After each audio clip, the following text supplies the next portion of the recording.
Assalamualaikum warahmatullahi wabarakatuh. Saya Dina Juliana Safitri dari kelas 2D Pendidikan Ekonomi Fakultas Tarbiyah dan Keguruan UIN Riau. Saya akan membuat tugas dari mata kuliah Pendidikan Kewarganegaraan yang mana dosen pengampunya ialah Bapak Nurdiansah. Di sini tugasnya itu bertemakan Rule of Law. Saya telah membuat PowerPoint. Selamat menyaksikan.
Segenap lapisan masyarakat dan negara beserta seluruh kelembagaannya menjunjung tinggi supremasi hukum yang dibangun di atas prinsip keadilan dan egalitarian.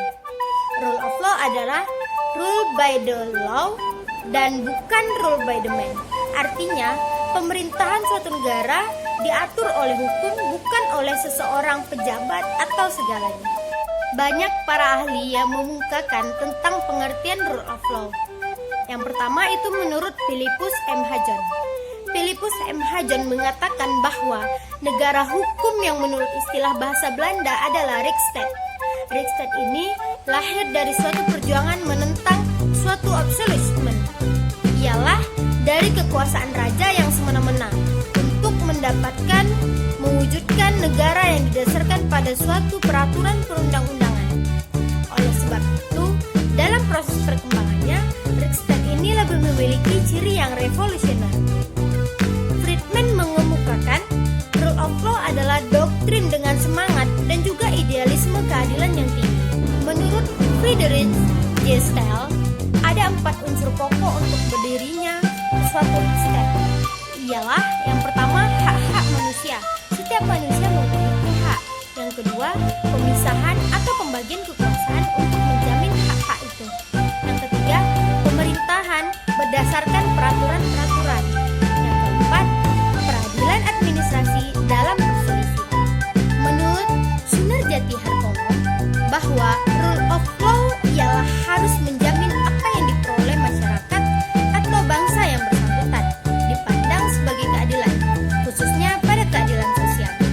Selanjutnya, menurut Sajib Toraharjo, rule of law ialah sebagai suatu institusi sosial yang juga memiliki struktur sosial serta memperkara budaya sendiri. Rule of law tumbuh serta berkembang ratusan tahun seiring dengan pertumbuhan pada masyarakat Eropa, sehingga dapat memperakar sosial serta budaya Eropa yang bukan institusi netral. Prinsip-prinsip rule of law. Prinsip rule of law secara formal menurut Undang-Undang Dasar tahun 1945. Yang pertama itu, negara Indonesia adalah negara hukum. Terdapat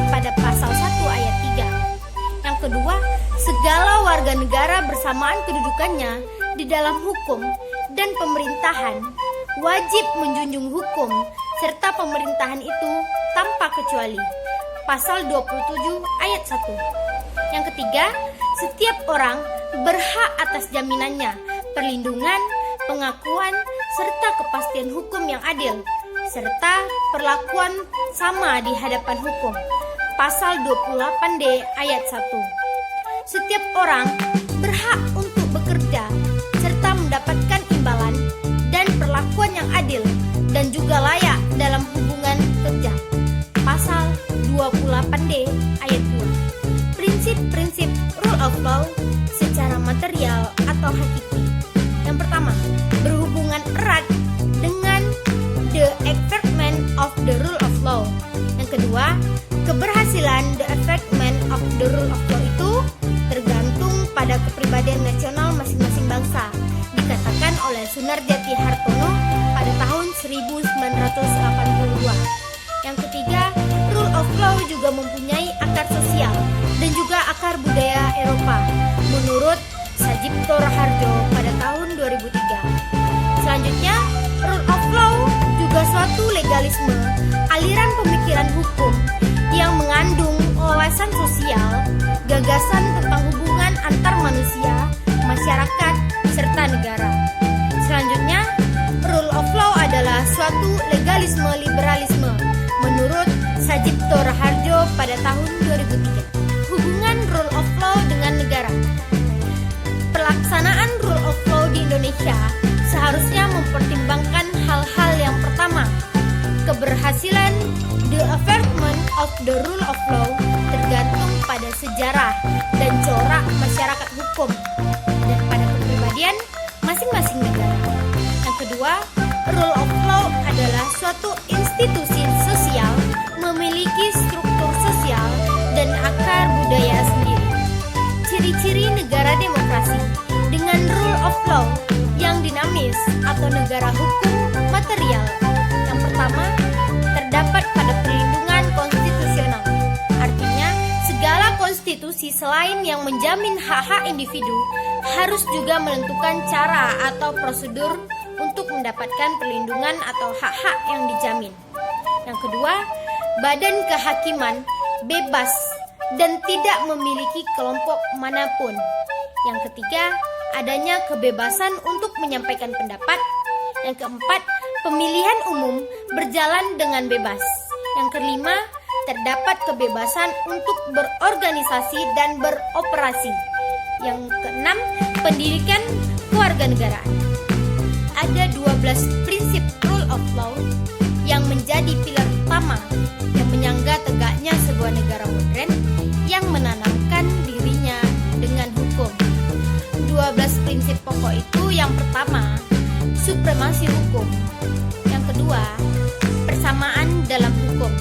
Yang ketiga, asas legalitas. Yang keempat, pembatasan kekuasaan. Yang kelima, organ-organ eksekutif independen. Yang keenam, peradilan bebas dan tidak memihak, yang merupakan esensi dari sebuah sistem hukum kota. Institusi peradilan harus bisa bertindak bebas dalam menentukan keputusannya. Yang ketujuh, peradilan tata usaha negara. Yang kedelapan, peradilan tata negara. Yang kesembilan, perlindungan hak asasi manusia. Yang kesepuluh, bersifat demokratis. Yang kesebelas, memiliki fungsi sebagai sasaran mewujudkan tujuan bernegara. Yang kedua belas, transparansi dan kontrol sosial. Strategi pelaksanaan pengembangan rule of law. Yang pertama itu, keberhasilan the enforcement of the rule of law harus didasarkan pada corak masyarakat hukum yang bersangkutan dan berkepribadian nasional masing-masing negara. Yang kedua, rule of law merupakan institusi sosial harus didasarkan pada akar budaya yang tumbuh dan berkembang pada bangsa. Yang ketiga, rule of law sebagai suatu legalisme yang memuat wawasan sosial, gagasan tentang hubungan antara manusia, masyarakat, dan negara harus dapat ditegakkan secara adil dan hanya memihak kepada keadilan. Fungsi rule of law. Rule of law yang dinamis memiliki syarat-syarat. Yang pertama, adanya perlindungan konstitusional, yang artinya selain menjamin hak-hak individu, konstitusi harus pula menentukan teknis prosedur untuk memperoleh perlindungan atas hak-hak yang dijamin. Yang kedua, adanya lembaga kehakiman. Yang ketiga, ada yang bebas dan tidak memihak. Yang keempat, adanya pemilihan umum yang bebas. Yang kelima, adanya kebebasan untuk menyatakan pendapat. Yang keenam, adanya kebebasan untuk berserikat atau berorganisasi dan beroperasi. Yang ketujuh, adanya pendidikan kewarganegaraan. Terdapat 3 unsur yang fundamental dalam rule of law. Yang pertama, supremasi aturan-aturan hukum. Tidak ada kekuasaan yang sewenang-wenangnya. Dalam arti, hanya boleh dihukum apabila ia melanggar hukum. Tidak ada unsur kepribadian di dalam hukum. Yang kedua, kedudukan yang sama di muka hukum. Hal ini berlaku bagi masyarakat biasa maupun pejabat negara.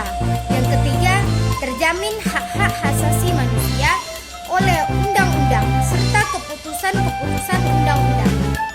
Rule of law mengutamakan prinsip-prinsip equality before law. Adapun equality before law itu ialah semua sama di mata hukum. Ciri-cirinya yang pertama, adanya supremasi aturan-aturan hukum. Yang kedua, adanya kesamaan kedudukan di depan hukum. Yang ketiga, adanya jaminan perlindungan hak asasi manusia. Beberapa kasus dan ilustrasi dalam penegakan rule of law. Yang pertama itu kasus korupsi KPU dan KPUD. Yang kedua yaitu kasus illegal logging. Yang ketiga, kasus dan reboisasi hutan yang melibatkan pejabat MA Mahkamah Agung. Yang keempat, kasus perdagangan narkoba dan psikotropika. Yang kelima, kasus perdagangan wanita dan anak. Jadi, rule of law itu sebagai satu legalisme yang memuat wawasan sosial, gagasan tentang hubungan antara manusia, masyarakat, dan negara. Harus ditegakkan secara adil, juga memihak kepada keadilan. Yang mana prinsip-prinsip rule of law itu telah tertera dalam pembukaan Undang-Undang Dasar 1945. Cukup sekian penjelasan dari saya tentang rule of law. Apabila ada kesalahan, saya mohon maaf. Kepada teman-teman dan para dosen dan seluruh masyarakat Indonesia, tetap stay di rumah, jaga kesehatan di tengah pandemi COVID-19. Semoga kita selalu dilindungi oleh Allah Subhanahu wa taala. Lebih dan kurang saya mohon maaf. Wabillahi taufiq walhidayah. Assalamualaikum warahmatullahi wabarakatuh.